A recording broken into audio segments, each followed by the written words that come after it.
Engineering সেক্টরের ডিপ্লোমার যে ব্যাপারটা আছে, যে আমরা যে কারিকুলামে পড়বো সেটা তো বাংলা কারিকুলাম, ঠিক আছে। তবে আমাদের মেইন যে কন্টেন্ট গুলো, তুমি যদি চাও যে তুমি নিজে থেকে বিশ্লেষণ করে অ্যানালাইসিস করে হচ্ছে তোমার সাবজেক্ট যে ডিপার্টমেন্টে তুমি চান্স পাবা, সেই ডিপার্টমেন্টের সাবজেক্ট গুলো তুমি হচ্ছে নিজে থেকে একটু রিসার্চ করে পড়াশোনা করবো, তাহলে তোমাকে ইংরেজিতে কন্টেন্ট খুঁজে বের করতে হবে, বাংলায় তুমি কন্টেন্ট পাবা না, ঠিক আছে। তারপর আমাদের পার্শ্ববর্তী দেশ ভারত, ভারতেও হচ্ছে পলিটেকনিক এবং ডিপ্লোমার অনেক প্রচলন আছে, তো হিন্দিতে কিছু কন্টেন্ট তোমরা পাবা, ঠিক আছে। তো এই কন্টেন্ট গুলো হচ্ছে, অর্থাৎ নিজে থেকে ইঞ্জিনিয়ারিং এর ক্ষেত্রে নিজে থেকে রিসার্চ করে বা নিজে থেকে তুমি যদি ভালো কিছু করতে চাও, তাহলে তোমাকে অবশ্যই ইংরেজি তে হচ্ছে দক্ষতা অর্জন করতে হবে। তো এই কারণে তোমরা এখন থেকে প্রতিদিন এরকম ভাবে হচ্ছে ইংরেজি এর কিছু নতুন, মূলত এ এবং এর উপর ভিত্তি করে আমাদের কিছু ব্যতিক্রমী এবং হচ্ছে ওই ট্রিকি, তারপর হচ্ছে বিশেষ করে প্রতিযোগিতামূলক পরীক্ষায় একটু হচ্ছে ট্র্যাপ তৈরি করে প্রশ্ন করার একটা চান্স বা হচ্ছে প্রশ্ন করার হচ্ছে সম্ভাবনাটা বেশি থাকে এ এবং এর উপর ভিত্তি করে, ঠিক আছে। তো বিশেষ করে আমরা এই কয়েকটা বিষয়ের উপরে নজর দিব, এবং হচ্ছে আমি আজকে যে 15টা নিয়ম তোমাদেরকে দেখানোর জন্য ক্লাসে আসছি, আশা করি এই 15টা নিয়মের মধ্যেই তোমাদেরকে হচ্ছে যদি একটু রিভিশন করো পড়ো, তাহলে তোমরা এই 15টা নিয়মের মধ্যে আর্টিকেল থেকে 2টা 3টা যে কটা এমসিকিউ হোক ইংরেজি এর 10টার মধ্যে তোমরা এখান থেকে কমন পাবো, 15টা থেকে কমন পাবো আশা করি, ঠিক আছে। এর বাইরে কিছু পড়তে হবে না, মানে নিয়মের বাইরে আর কিছু পড়তে হবে না, এবং উদাহরণ সহ মানুষের সম্ভাবনা থাকে।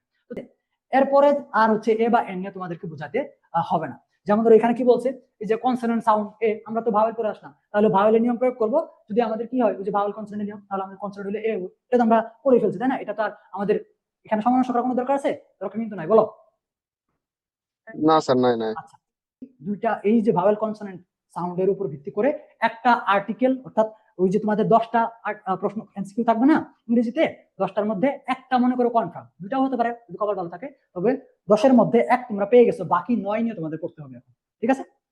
আচ্ছা, এখন আমরা তো এটা দেখলাম কনসোনেন্ট সাউন্ড এ, এটা দেখছি, ওকে। তো এখানে স্যার হচ্ছে বাকিগুলো কি আসতে পারে?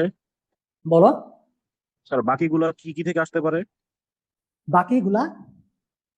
স্যার কি কি শোনো, প্রশ্ন, মানে কোন কোন আর্টিকেল আমাদের? থেকে কমপক্ষে 2টা থেকে 3টা তোমাদের ইয়ে আসবে, এমসিকিউ আসবে, মানে হচ্ছে 10-এর মধ্যে 3 তোমরা আর্টিকেল থেকেই পাবা, মানে সর্বনিম্ন 2 হচ্ছে 3 পেতে পারো, মানে হচ্ছে 10-এর মধ্যে 3 তোমরা হচ্ছে আর্টিকেল থেকে পাবা।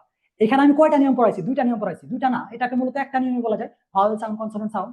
এই ভাওয়েল সাউন্ড কনসোনেন্ট সাউন্ড ওই যে 3 ইংরেজি গ্রামারের মধ্যে বা ইংরেজি যত বড় সিলেবাস আছে সব সিলেবাস এর উপর ভিত্তি করে আমাদের 10টা এমসিকিউ, এবং এই এতক্ষণ ধরে আমরা যে মাত্র একটা নিয়ম বা 2টা নিয়ম পড়লাম, সেটার উপর ভিত্তি করে আমাদের 10-এর মধ্যে ওই একটা এমসিকিউ 1 মার্ক আমরা কমন পাইছি। আমাদের আরো যে যে নিয়মগুলো আছে সেগুলো থেকে আমরা আরো 2টা মার্ক বা আরো 2টা এমসিকিউ হচ্ছে আমরা কমন পাওয়ার মতো নিয়ম পড়বো, ঠিক আছে, বুঝতে পারছো?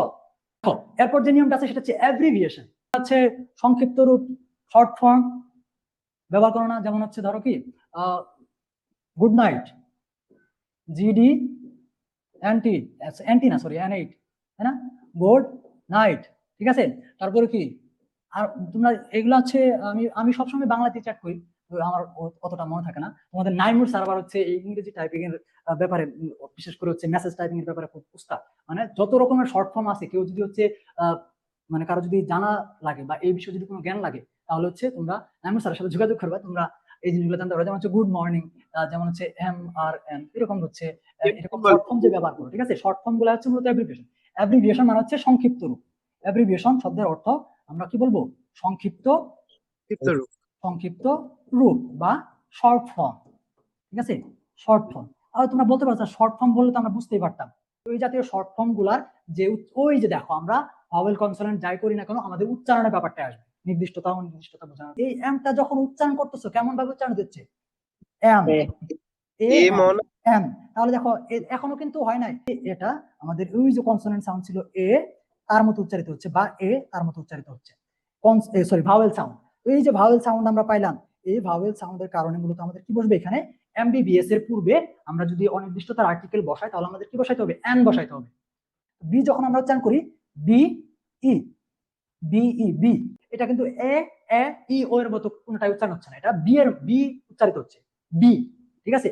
তো এখানে এটা হচ্ছে আমাদের কনসোনেন্ট সাউন্ড। তো এই কারণে আমাদের কি বিএ বা বিএসসি এই অ্যাব্রিভিয়েশনটার পূর্বে আমরা কি বসাবো? এ বসাবো। নির্দিষ্ট এবং অনির্দিষ্ট বোঝার ক্ষেত্রে তোমাকে কি করতে হবে? এই নিয়মটা মনে রাখতে হবে। নির্দিষ্ট এবং অনির্দিষ্টতার ব্যাপারটা যদি এক হচ্ছে আমাদের পূর্বে আলোচনায় এসে থাকে কোনো একটা শব্দ, এবং সেটা যদি পরে আবার আলোচনায় আসে, তাহলে সেটা কি হয়ে যাবে? পূর্বের আলোচিত শব্দের কারণে পরের বার নির্দিষ্ট হয়ে যাবে, ঠিক আছে, নির্দিষ্ট। তো এই জাতীয় একটা এমসিকিউ তোমাদের আসার সম্ভাবনা আছে, যেখানে তোমাদেরকে অ্যান্সার করতে হবে কি এ এবং দা, দুইটা কিন্তু অ্যান্সার করতে হবে। অপশনে কেমন থাকবে জানো? অপশন 4টা অপশন থাকবে না, যেমন হচ্ছে ক, ঠিক আছে, খ, গ, ঘ, এরকম ভাবে অপশন থাকবে। অপশন হচ্ছে দেওয়া থাকবে হচ্ছে এ কমা এন, এন কমা ডি, ঠিক আছে, তারপর হচ্ছে ক্রস কমা এ, ঠিক আছে, তারপর আমাদের সঠিক অ্যান্সার কি এ কমা ডি, এরকম ভাবে অ্যান্সারটা দেওয়া থাকবে, অপশনগুলো দেওয়া থাকবে। তাহলে আমাদের সঠিক অপশন কোনটা বাছাই করতে হবে? এই যে ঘ নাম্বার যেটা আছে এটা বাছাই করতে হবে। প্রথমে হচ্ছে এ, তারপর হচ্ছে ডি। কিন্তু বলা হচ্ছে যে book on the table is mine, বই, যে বই, ওই বইটা আমার, যে বইটা কোথায় আছে? টেবিলের উপর আছে। তাহলে এখানে নির্দিষ্ট করা হয়েছে না যে টেবিলের উপরের বইটা, যে বইটা টেবিলের, বই অনেকগুলো আছে কিন্তু টেবিলের উপর যেটা সেটা আমার, তাহলে দা বুক অন দ্য টেবিল। তো এরপরে গুলো হচ্ছে আমি পরবর্তী ক্লাসের জন্য আলোচনায় রাখি। তো যদিও আমাদের কাছে হচ্ছে 5টা নিয়ম মাত্র আমরা পড়তে পারলাম, আমি তোমাদেরকে বলছি যে আমি তোমাদেরকে আর্টিকেল থেকে মাত্র 15টা নিয়ম দেখাবো, এবং এই 15টা নিয়মের মধ্যে তোমরা হচ্ছে 10-এর মধ্যে 3টা এমসিকিউ, অর্থাৎ 10-এর মধ্যে 3 মার্ক তোমরা হচ্ছে কমন পাবা। সো ক্লাসটা লেংদি বা হচ্ছে লম্বা মনে হলো, এটা কিন্তু হচ্ছে একটা ফলপ্রসূ তোমাদেরকে হবে, যখন তোমরা ভর্তি পরীক্ষার প্রশ্ন হাতে হবে তখন বুঝতে পারবে, ঠিক আছে? ওকে, তাহলে আমরা নেক্সট ক্লাসে বাকি যে 10টা নিয়ম আছে সেই 10টা নিয়ম আমরা একেবারে শেষ করে দিব, তাহলে আমাদের আর্টিকেলটা শেষ হয়ে যাবে। এরপর আমাদের ইংরেজি থেকে অন্য একটা টপিক, মেবি হচ্ছে আমি তোমাদেরকে প্রিপজিশন দিয়ে হচ্ছে শুরু করবো। প্রিপজিশন আর্টিকেলটা শেষ করলে আমরা তোমরা আমাকে একটু বললো যে স্যার এটা দিয়ে শুরু করেন বা এটুকু দিয়ে শুরু করলে আমাদের জন্য ভালো হবে। তোমাদের মতামত আমি নিব, ঠিক আছে? তো আজকে আমার ক্লাসের আলোচনা এই পর্যন্ত।